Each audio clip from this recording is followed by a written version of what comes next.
Halo, assalamualaikum. Perkenalkan, saya Anggita Lutfiaryawati, mahasiswa semester 4, Pendidikan Matematika, Universitas Islam Negeri Raden Fatah, Palembang. Dalam video ini kita akan membahas tentang teorema Pythagoras.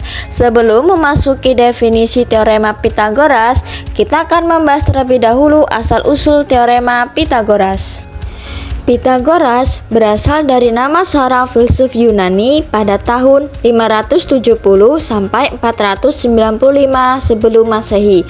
Tetapi sebenarnya walaupun disebut Pythagoras, penemu pertamanya bukanlah filsuf ini, karena teorema Pythagoras ini sudah digunakan sebelumnya oleh bangsa Babilonia, Mesir, dan Tiongkok. Ada yang tahu apa itu teorema Pythagoras?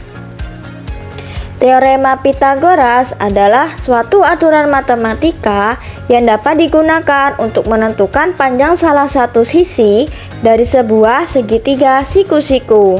Teorema Pythagoras ada aturannya loh. Teorema Pythagoras hanya berlaku untuk segitiga siku-siku, tidak bisa digunakan untuk menentukan sisi dari sebuah segitiga lain yang tidak berbentuk segitiga siku-siku. Lalu, apa itu segitiga siku-siku? Segitiga siku-siku adalah segitiga yang memiliki salah satu sudutnya sebesar 90 derajat. Masih ingat kan pembahasan di awal tadi? Teorema Pythagoras hanya berlaku untuk segitiga siku-siku. Jadi, dalil teorema Pythagoras adalah dalil matematika tentang segitiga siku-siku yang menunjukkan bahwa panjang alas kuadrat tambah panjang tinggi kuadrat sama dengan panjang sisi miring kuadrat. Maka diperoleh rumus A kuadrat ditambah B kuadrat sama dengan C kuadrat. Coba kalian perhatikan gambar berikut.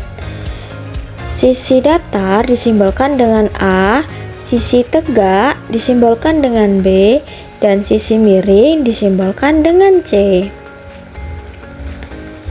Pada dasarnya, rumus teorema Pythagoras dapat dinyatakan dalam beberapa bentuk, di antaranya yang pertama, A kuadrat ditambah B kuadrat sama dengan C kuadrat, dan yang kedua C kuadrat sama dengan A kuadrat ditambah B kuadrat, dan yang ketiga A kuadrat sama dengan C kuadrat dikurang B kuadrat, dan yang terakhir B kuadrat sama dengan C kuadrat dikurang A kuadrat.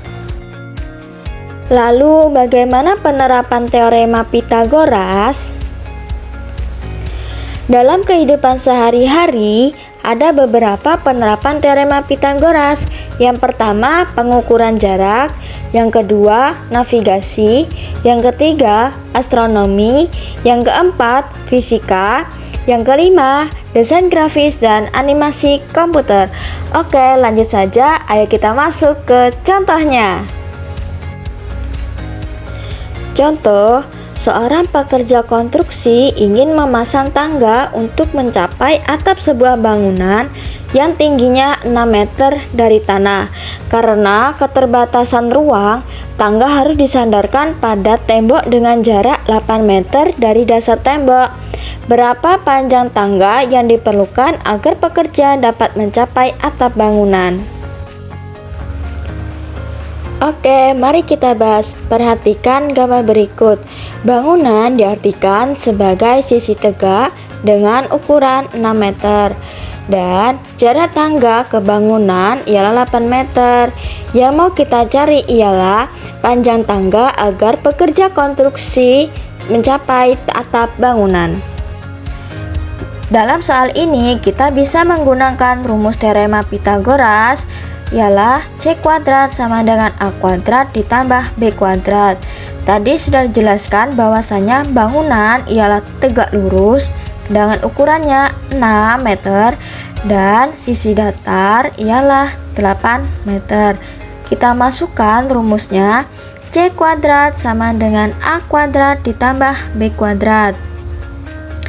6 kuadrat ialah 36 dan 8 kuadrat adalah 64.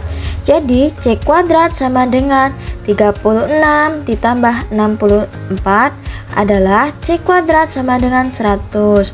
Untuk mencari panjang tangga, kita bisa akarkan 100 jadi C sama dengan 10. Jadi seorang konstruksi bangunan agar mencapai atap bangunan bisa menggunakan panjang tangga ukuran 10 meter. Itulah tadi video singkat tentang teorema Pythagoras. Terima kasih. Wassalamualaikum.